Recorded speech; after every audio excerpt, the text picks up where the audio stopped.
సంపూర్ణ కార్తీక మహాపురాణము 10వ రోజు పారాయణము. ఏకో నవింసాధ్యాయము. జ్ఞానసిద్ధి ఉవాచ. వేదవేత్తల చేత వేదవేద్యునిగాను వేదాంత స్థితునిగాను రహస్యమైన వానిగాను అద్వితీయునిగాను కీర్తింపబడేవాడే సూర్య చంద్ర శివ బ్రహ్మాదుల చేత మహారాజాది రాజుల చేత స్తుతింపబడే రమణీయ పాద పద్మాలు గలవాడా, నీకు నమస్కారము.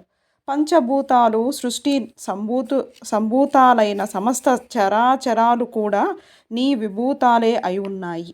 శివ సేవిత చరణ, నువ్వు పరమము కంటేనూ పరముడవు. నువ్వే సర్వాధికారివి.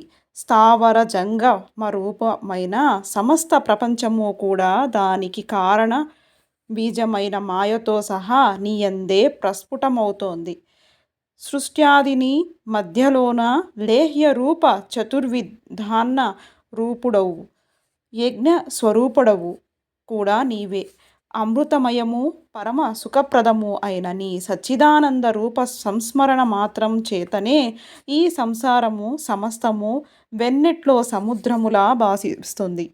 హే ఆనందసాగర, ఈశ్వర, జ్ఞానస్వరూప, సమస్తానికి ఆధారము, సకల పురాణాసారము కూడా నీవే అయి ఉన్నావు.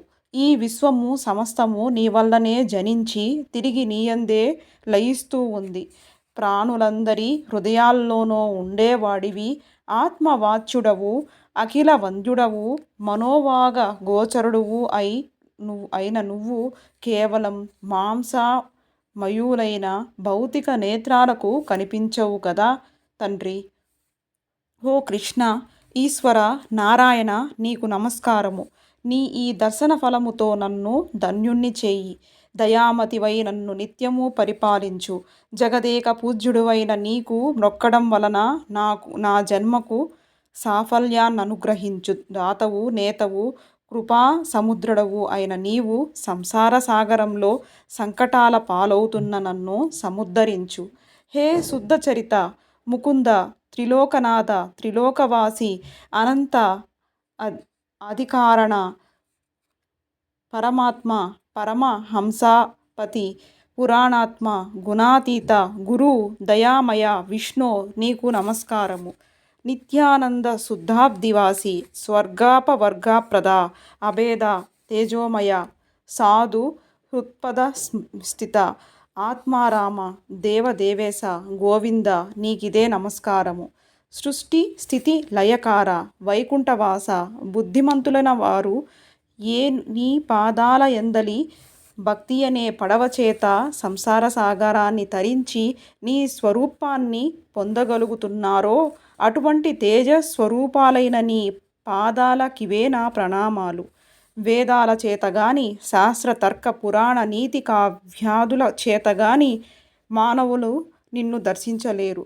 నీ పాదసేవ, భక్తి అనే అంజనాలను ధరించగలిగిన వాళ్ళు మాత్రమే నీ రూపాన్ని భావించగలిగి ఆత్మస్వరూపినిగా గుర్తించి తరించగలుగుతున్నారు.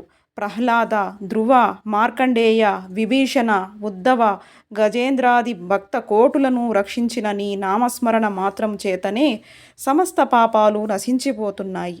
ఓ కేశవ, నారాయణ, గోవింద, విష్ణు, మధుసూదన, త్రివిక్రమ, వామన, శ్రీధర, ఋషికేశ, పద్మనాభ, దామోదర, సంకర్షణ, వాసుదేవ, నీకు నమస్కారము. నన్ను రక్షించు. ఈ విధంగా తెరిపిలేని పారవస్యంతో తనను స్తుతిస్తున్న జ్ఞానసిద్ధుణ్ణి చిరునవ్వుతో చూస్తూ, జ్ఞానసిద్ధ, నీ స్తోత్రానికి నేను సంతోషభరితుడనయ్యాను. ఏమి వరం కావాలో కోరుకో అన్నాడు విష్ణుమూర్తి. హే జగన్నాథ, నీకు నా యందు అనుగ్రహమే ఉన్నట్లయితే నాకు సాలోక్యాన్ని, వైకుంఠం ప్రసాదించు అని కోరాడు జ్ఞానసిద్ధుడు. తదాస్తు అని దీవించి తర్క్ష వాహనుడైన శ్రీహరి ఇలా చెప్పసాగాడు. జ్ఞానసిద్ధ, నీ కోరిక నెరవేరుతుంది. కానీ అత్యంత దురాత్మల్లో నిండిపోతున్న ఈ నరకంలో మహాపాపాత్ములు సైతం సులువుగా తరించే సూత్రాన్ని చెబుతాను విను. సత్పురుష, నేను ప్రతి ఆషాఢ శుద్ధ దశమి నాడు లక్ష్మీ సమేతుడవై పాల సముద్రములో పవళించి కార్తీక శుద్ధ ద్వాదశి నాడు మేల్కుంటాను. నాకు నిద్రాసుఖాన్నిచ్చే ఈ 4 నెలలు ఎవరైతే సద్వ్రతాలనాచరిస్తారో వారు విగత పాపులై నా సాన్నిధ్యాన్ని పొందుతారు. విఘ్నులు, వైష్ణవులు అయిన నీవు, నీ సహవ్రతులు కూడా నేను చెప్పిన చాతుర్మాస్య వ్రతాచరణను చేయుడు. చాతుర్మాస్య వ్రతాచరణ శూన్యులైన వాళ్ళు బ్రహ్మహత్యా పాతక ఫలాన్ని పొందుతారని తెలుసుకోండి. నిజానికి నాకు నిద్ర, మెలకువ, కల అనే అవస్థాత్రయమేదీ లేదు. నేను వానికి అతీతుడను. అయినా నా భక్తులను పరీక్షించటానికి నేనలా నిద్రామిషతో జగన్నాటక రంగాన్ని చూస్తుంటానని గుర్తించు. చతుర్మాస్యాన్నే కాకుండా నీవు నాపై చేసిన స్తోత్రాన్ని త్రికాలమందు పఠించేవాళ్ళు కూడా తరిస్తారు. వీటిని లోకంలో ప్రచారం చేసి లోకోపకారానికి నడుంకట్టు. ఈ విధంగా చెప్పి ఆదినారాయణుడు లక్ష్మీ సమేతుడై ఆషాఢ శుక్ల దశమి నాడు పాల సముద్రాన్ని చేరి శేషతల్పముపై శయనించాడు. అంగీరస ఉవాచ. ఓయి, నీవడిగిన చతుర్మాస్య వ్రతమహిమ ఇది. ధర్మాత్ములైన పాపులైనా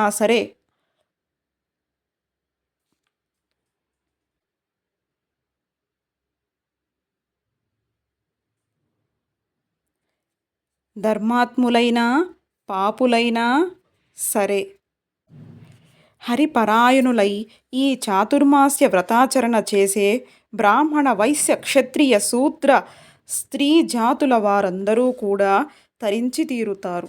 ఈ వ్రతాన్ని చేయని వాళ్ళు గోత్ర హత్యా ఫలాన్ని, కోటి జన్మల సురాపానము చేసిన పాపాన్ని పొందుతారు. శ్రద్ధాభక్తులతో ఆచరించే వాళ్ళు 100 యజ్ఞాలు చేసిన ఫలాన్ని, అంత్యంలో విష్ణులోకాన్ని పొందుతారు. ఏకోన వింశోధ్యాయ సమాప్తః. 19వ అధ్యాయము సమాప్తము. వింశాధ్యాయము. జనకుని కోరికపై వశిష్ఠుడు ఇంకా ఇలా చెప్పసాగాడు.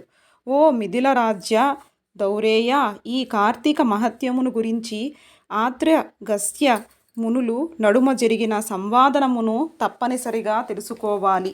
ఒకనాడు ఆత్రి మహాముని అగస్త్యుని చూసి, కుంభ సంభవ లోకత్రయోపకారము కోసము కార్తీక మహత్య బోధకమైన ఒకానొక హరిగాథను వినిపిస్తాను విను. వేదముతో సమానమైన శాస్త్రము గాని,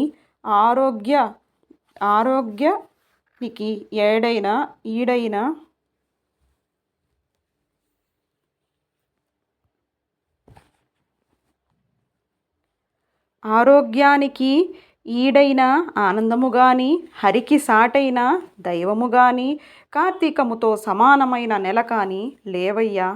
కార్తీక స్నాన దీపదానాలు, విష్ణు అర్చనల వలన సమస్త వాంఛలు సమకూరుతాయి.